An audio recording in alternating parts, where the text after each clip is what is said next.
where Norse mythology really comes from. Welcome to Chronos Vault. Before we talk about gods, before we talk about destiny, destruction, or Ragnarok, we need to clear something away. Norse mythology did not come from fantasy. It came from people trying to understand a dangerous world. When we say Norse mythology, we're talking about the belief systems of the Germanic peoples of Northern Europe, primarily Scandinavia, lands that are now Norway, Sweden, Denmark, and Iceland. Cold regions, lombers, short growing seasons, harsh seas, unpredictable survival. This matters because mythology always mirrors the environment that produces it. These people did not live in stable agricultural empires.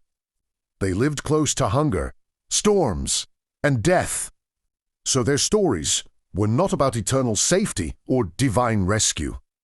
They were about endurance, courage, and how to face an ending you cannot stop. There was no Norse empire religion, no centralized authority, no church, no single holy book, no official doctrine enforced across nations. Belief was local, flexible, personal, passed from mouth to ear, not page to page. The keepers of these stories were poets called skalds. They memorized genealogies, myths, heroic deeds, and sacred narratives. They sang them, recited them, repeated them until they became part of communal memory. What we possess today survived by chance. Centuries later, after Scandinavia had already converted to Christianity, scholars in Iceland wrote down these old stories, most notably in the Poetic Edda and the Prose Edda. This is crucial to understand. Norse mythology reaches us not as a living religion, but as a remembered one, a worldview recorded after it had already lost power. That means gaps, distortions, silences, but also honesty. Because what survived wasn't propaganda. It was memory. If this approach feels different from what you're used to, pause here. Subscribe to Chronos Vault.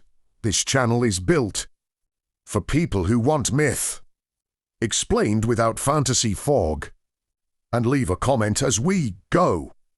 Even a single line helps keep this kind of work alive. The core mindset of Norse mythology. At its heart, Norse mythology is not about salvation. There is no promise that everything will be fine in the end. Instead, it offers a worldview built on for heavy truths. The world is fragile. Fate is real. Even gods are temporary. Honor comes from how you face what you cannot escape. This is why Norse myths feel darker than many later religious systems. Not because they're pessimistic, but because they refuse comforting lies. In Norse thought, knowing your fate does not make you weak. It gives you clarity. You act, well, not because you'll be rewarded forever, but because action itself defines who you are. This applies to humans and gods alike. The gods know the end is coming. They know Ragnarok awaits them. They still prepare.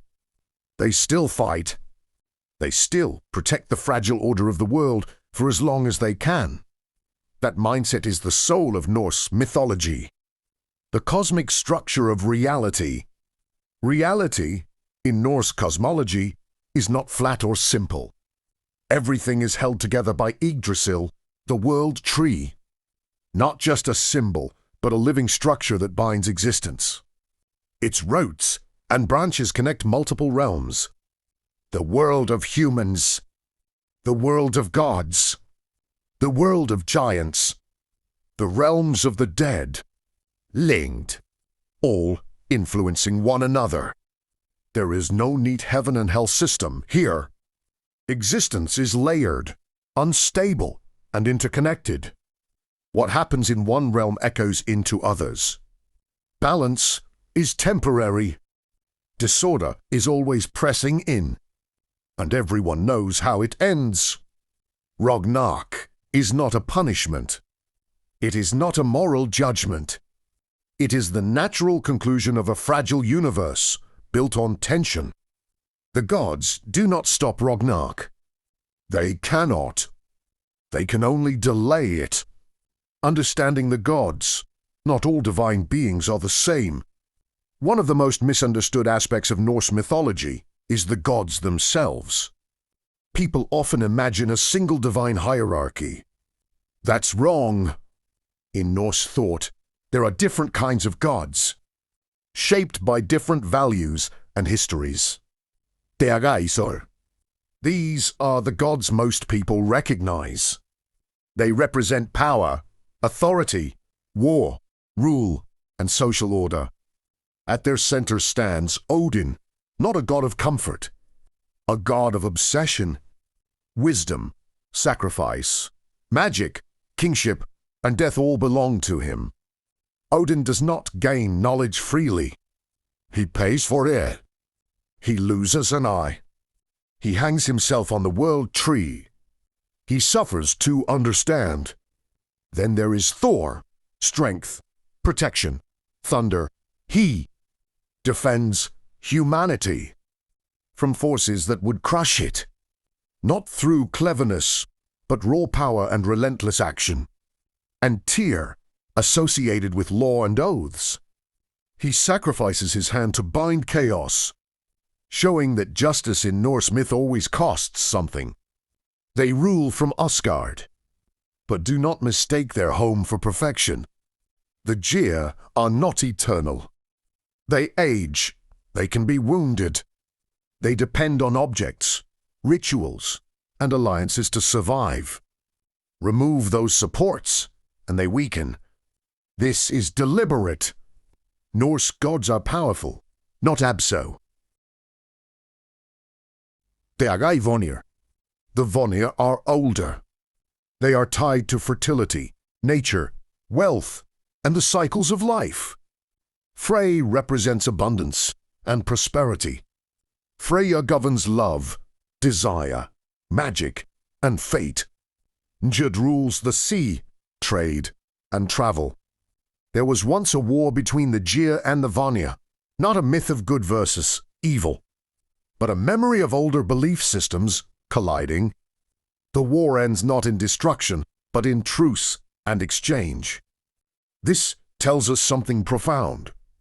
Norse mythology remembers transition. It preserves layers of belief instead of erasing them. Often called giants, the Jitner are neither demons nor simple monsters. They represent chaos, time, raw nature, and forces beyond social order. Here is the critical truth most retellings ignore. Many gods descend from the Jitner. Even Odin himself traces his ancestry there. The enemy of the gods is also their origin. This creates constant tension. Order is never pure. Chaos is never fully outside. The universe exists in a fragile balance between them. How Norse gods actually gain power. Norse gods are not omnipotent. They gain power through knowledge, sacred objects, alliances, sacrifice. Odin sacrifices comfort for wisdom. Thor relies on his hammer. The gods depend on sacred apples to slow aging. They negotiate. They deceive. They compromise. Power is maintained, not guaranteed. This is why gods can fail.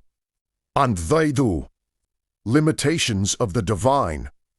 The gods can influence battles, shape fate indirectly, inspire madness or courage, protect or curse. But they cannot escape fate. They cannot prevent Ragnarök. They cannot act without consequence. They cannot remain eternal. This is not a flaw in the mythology. It is the point. The gods are mirrors of humanity. only larger. Banishment and cosmic balance. Not every god remains within Asgard. Those who disrupt balance are removed. The clearest example is Loki. His banishment is not about moral evil. It is about destabilization. In Norse thought, chaos that cannot be integrated must be restrained. Asgard represents order, not goodness. Order. When balance breaks, even insiders are cast out. Modern culture loves Norse aesthetics. Names, symbols, thunder and armor. What often strips away is the philosophy. This mythology speaks to people living in uncertain times because it accepts uncertainty as fundamental. It teaches action without guarantee, courage without immortality. That is why it endures. If this foundation resonates with you, say so in the comments. Tell me what stood out. And make sure you subscribe, because Chronos Vault doesn't rush. We build understanding layer by layer. From here, the path splits